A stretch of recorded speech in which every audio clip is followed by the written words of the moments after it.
what's up with you? Okay, so quick question. Do you ever feel that you often get angry in your relationships?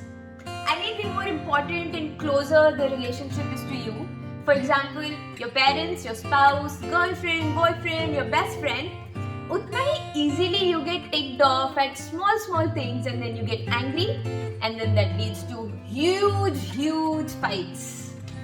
I mean, for me, I've been there, done that.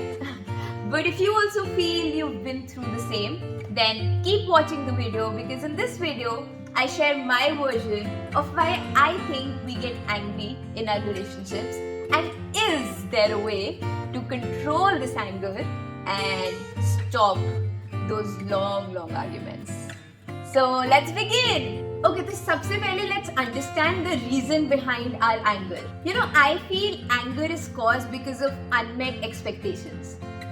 When things are not happening the way we planned or expected them to happen. Okay, so I'll explain this with an example. हम सब जब भी relationships में होते हैं, we start expecting something from the other person. For example, I expect my boyfriend to communicate well when we get into a fight. Or I expect my mom to support my career life decisions. My brother expects his girlfriend to give him personal space and be understanding. So everyone has some expectations from the other person when it comes to relationships. You know, sometimes these expectations, they mean a little too much to us. And we hook our happiness onto these expectations. कि मैं तभी खुश होंगी जब मेरी expectations meet हो रही है. For example, I constantly say to myself कि if my boyfriend communicates well, I will only be happy. If my mother supports my decision to leave my 9-to-5 job, I will only be happy. Or if my brother says that I will only be happy if my girlfriend gives me personal space. So you look that we are putting our happiness only once our expectations are being met. And honestly, in my experience, no one changes in one day. And until the time the other person is making that change, our expectations will remain unmet. और अगर हम अपनी happiness in expectations पर base करेंगे, then it is very likely that we will go through emotional imbalance. And this emotional imbalance will lead to anger. And अगर anger आया, तो पक्का से argument होगी ही होगी. Okay, so now that we know how we get angry, let's see if it is possible to try and control this anger and not get into huge big arguments. Okay, so first of all, the following sequence takes place when or while we are getting angry. Okay, so step number 1 is there is a trigger of unmet expectation. Step number 2 is we get emotionally challenged and we get angry. Step number 3, we take an action, that is we speak something up in anger. And step number 4 is a reaction. The other person reacts to our comments. Okay, so our ideal goal is not to reach step number 4, where the other person is also reacting to our comments. So in order to control the anger, we can play around in the first 3 steps and make changes and experiment around them. So let's first start with experimenting in stage 3, that is the action stage.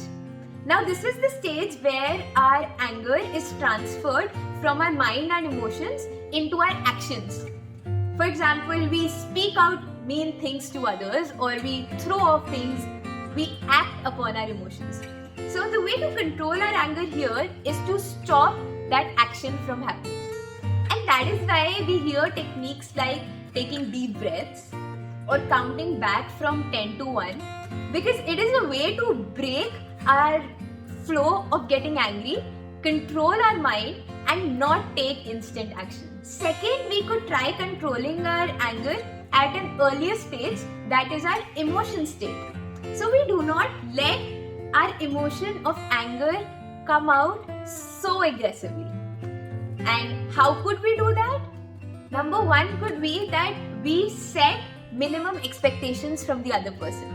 Or number 2 could be that we are clearly stating our expectations to the other person and telling them that our happiness is decided on these expectations. And lastly, we could experiment at a much earlier stage, that is our trigger stage. So this means that we are not allowing ourselves to be triggered by anything at all. And that could happen when we have zero expectations set up. You know that line, karam kareja phal ki ichha mat kar? So here we come into a relationship from a point of view that we are giving our 100% and we do not expect anything from the other person. I know this is extremely hard to come up with and very tough to execute. So these are various stages at which you could experiment yourself and see if you're able to control your anger and become better in your relationships. You know, as for now, I would suggest you to keep a regular journal for yourself where you're able to observe your patterns of why you're getting angry. Are you also setting up some expectations for the other person? And also maintain a journal where you're continuously writing the experiments you are doing at each stage so that you see improvement over a certain period of time for yourself. Do share your experience in the comments below. Until then, take care, see you, bye, and do not forget to like, share and subscribe this channel. Bye!